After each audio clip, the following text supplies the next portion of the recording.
अरे भाईवा केवाड़ी तो बंद बा। भौजी तो अंदर बाणी, केवाड़ी कैसे खोली? सुन सुन सुन सुन हम बताओ थी।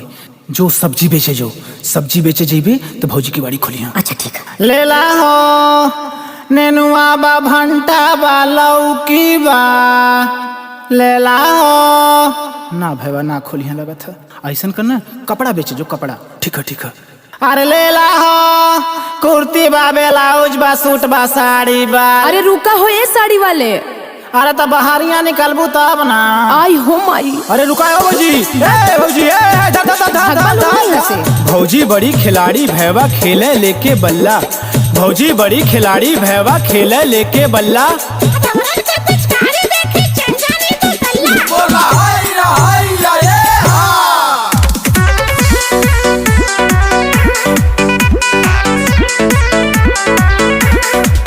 लेला देवरन के रंग पिचकारी से जान मार तारू भौजी का लसारी से।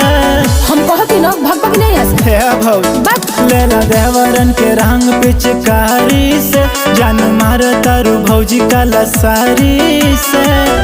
होले आके गरम बाजार भौजी तो रंग वाला बट रंग चटकार भौजी है हमार भौजी रसदार भौजी।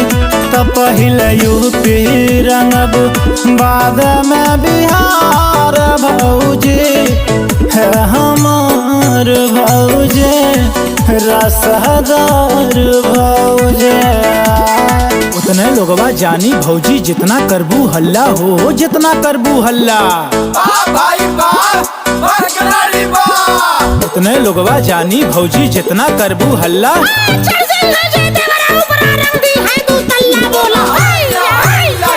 होली है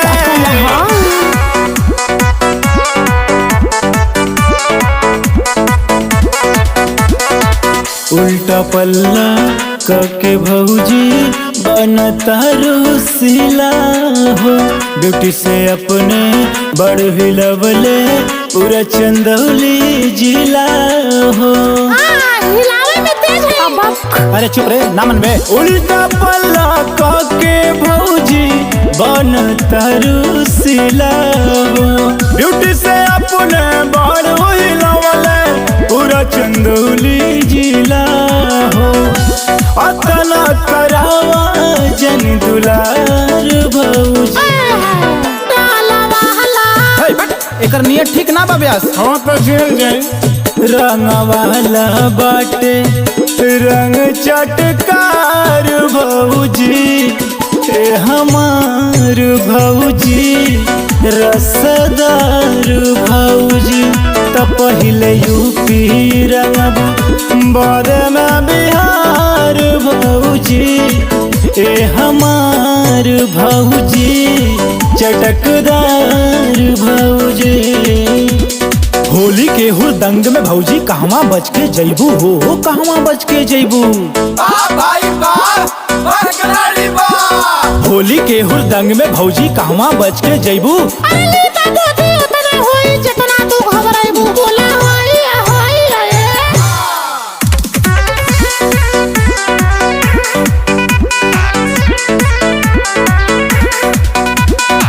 देवरन के रंग के असर का होला देखे दा भौजी डाल के।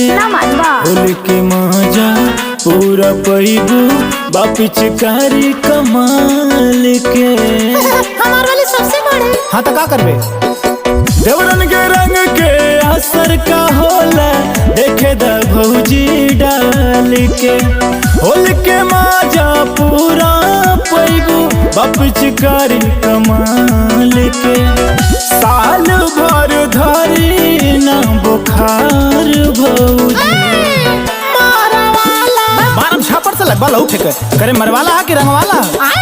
रंगवाला बाटे रंग चटकार भौजी है हमार भौजी रसदार भौजी। तो पहले यूपी रंगब बाद में बिहार भौजी ए हमार भौजी। रसदार भौजी। अच्छा रहे दो, बहुत रंग लो।